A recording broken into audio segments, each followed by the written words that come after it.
Это гадание будет для вас, если вы хотите узнать, что про вас именно сейчас, именно сегодня думает загаданное лицо, ваш любимый человек, или ваш партнер, или ваш избранник, или, может быть, человек, с которым вы только планируете отношения впереди. Но я хочу в одном гадании совместить и задать картам два важных, вечных вопроса. Что он про вас думает и что он от вас скрывает. Или точнее сказать, чего вы о нем, может быть, не знаете, потому что скрывать все-таки это предполагает злой умысел. А может быть, человек просто не говорит, просто молчит. А вы потому что вы не спрашиваете. Итак, пожалуйста, загадайте человека, чувства и мысли которого вам сейчас интересны. Что он думает о вас сейчас, и потом уже узнаем, какие у этого человека есть тайны.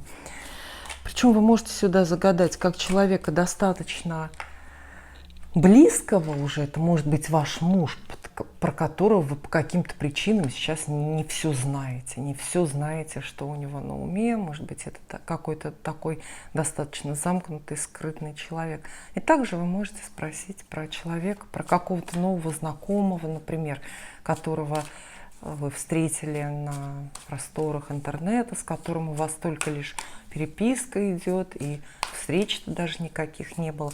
Ну, это, мне кажется, тем более будет интересно. Итак, что о вас думает загаданное лицо? Гадание очень короткое, можно сказать, что это блиц. Обращаю внимание, что я гадаю в полнолуние под суперлуной, под голубой луной, такой вот редкой, которая раз в 3 года бывает. Поэтому карты очень откровенны сегодня. Настройтесь, пожалуйста. Итак, что он думает о вас, этот человек?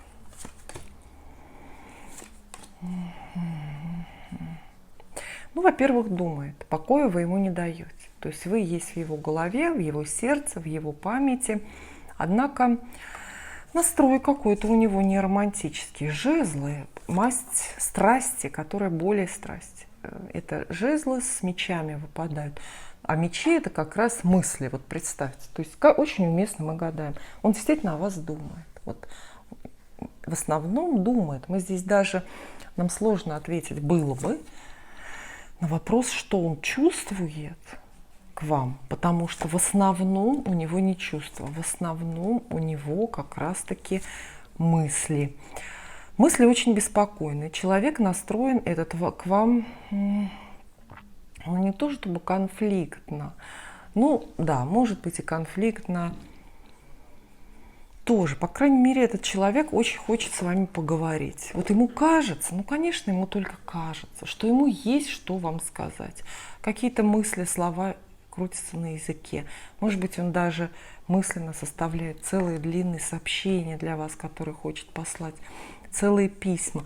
Причем в этих письмах он готов угрожать вам уходом. Он готов говорить, что вот если так, то там, давай расстанемся, например. Но вы же понимаете, расставаться этот человек ни в коем случае не хочет. Видите, на сердечке у него что? На сердце он все свое будущее связывает только с вами. И очень старается это скрыть. Очень-очень. Даже, можно сказать, старается скрыть от себя. Представляете, да? Вот. И положение его относительно вас, конечно, очень беспокойное. И можно сказать, что человек запутался. Если у вас есть вопросы, например, сейчас там не пишет, не звонит, или, может быть, ведет себя как-то невнимательно, это все можно понять и, в общем-то, простить, потому что он действительно сам не знает, что делать. Очень хочет что-то решить с вами, вот буквально, знаете, разобраться. Ну, как правило, это какой-то откровенный разговор. У него есть что вам предложить, безусловно, но если вы не соглашаетесь, он с такой же легкостью готов на альтернативу, с такой же легкостью готов сказать, ну, давай тогда расстаемся, да, давай тогда не будем общаться. Вот. Думает, теперь вот его мысли про вас. С одной стороны, он вас ну, можно сказать, ценит и уважает. Вот вы жрица в его голове. Любящая женщина, мудрая, спокойная, достойная, может быть, кстати, бесстрастная.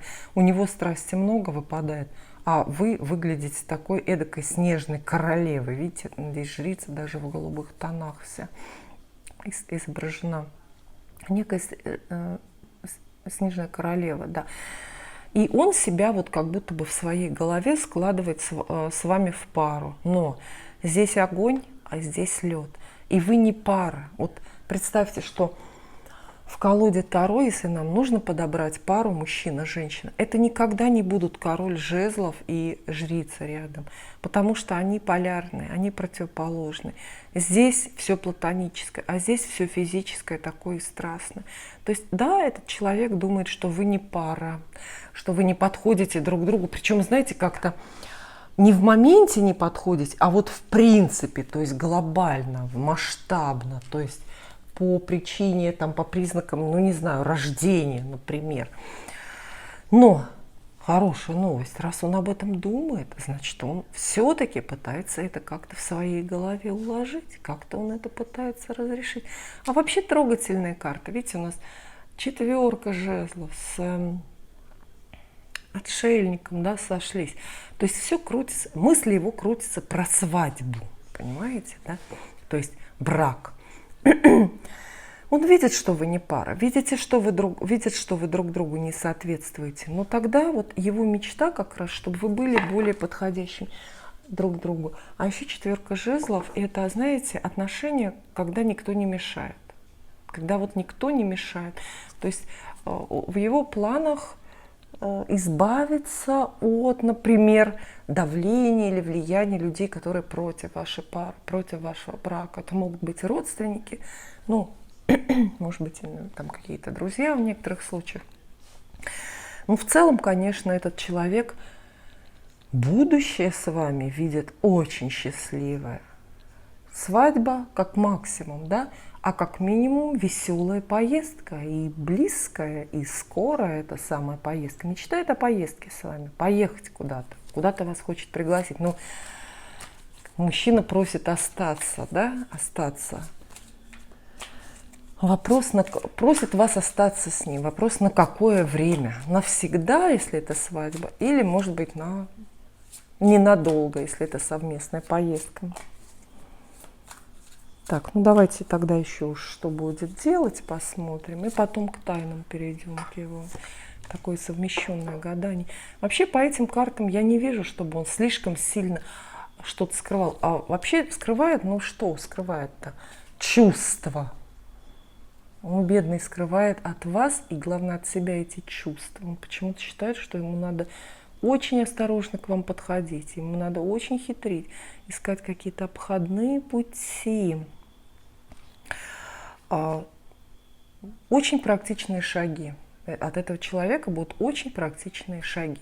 Он ради вас буквально совершает какой-то подвиг, ради вас старается, делает то, что ему трудно. Ну, иногда кому-то из них трудно даже там написать, например, или позвонить. Можете ожидать от этого человека подарок, хотя не исключено, что вас в ближайшем будущем связывают какие-то производственные или финансовые вопросы. То есть этот человек может вам помогать на работе, может помогать деньгами, но во всех случаях очень надежные карты, серьезные. То есть он даст вам повод, он даст вам возможность на него положиться. Вот он продемонстрирует, что на него можно положиться. Прекрасная, страстная история. И посмотрим теперь, что этот человек скрывает. Я думаю, что колоду нам тут менять не нужно.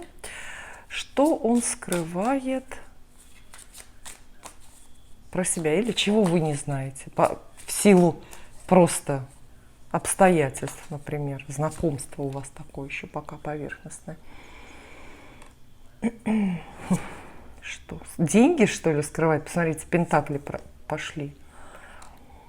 Этот человек, нет, плохой, дурной тайны здесь нет. Никакого любовного треугольника, никакую соперницу он там под полой не держит, не прячет за пазухой от вас. Этот человек может быть, по каким-то причинам скрывает свою благополучную жизнь. Но это не разрушительная ложь, и это не разрушительная тайна с целью вам навредить. Нет, ни в коем случае. Скорее всего, мы тут уже и так притягиваем, да, за уши. Скорее всего, человек этот полностью открыт.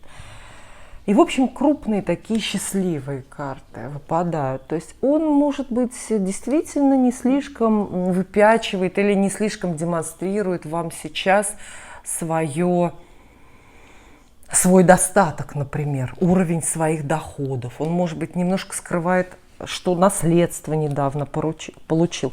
В общем, этот человек, это перед нами человек, которому везет в деньгах или повезло недавно в деньгах. И по каким-то причинам это не должно быть явным. Но это, знаете, может быть и ваш муж, который премию получил, но скрыл от вас, да? Или ему зарплату, может быть, давно повысили, а вы так и до сих пор и не знаете. Может быть такое, может быть, невинно все выглядит. Он все равно копит вам на подарки, не стоит обижаться. А вот если вы мало знакомого человека загадали, например, это какой-то интернет-знакомый, новый персонаж в вашей жизни, то, пожалуйста, поторопитесь, присмотритесь к нему. Потому что, с одной стороны, он король пентаклей, то есть богатый и завидный жених, и, главное, готов на вас жениться. Видите, у него мысли все про свадьбу, про брак, хотя и он какие-то очень окольные пути к этому ищет, но все равно. А видите, может быть, действительно, как бы во избежание злоупотребления этот человек знакомится в интернете, но не афиширует свой достаток. Присмотритесь к нему, он может оказаться состоятельнее, чем вы успели подумать. Спасибо.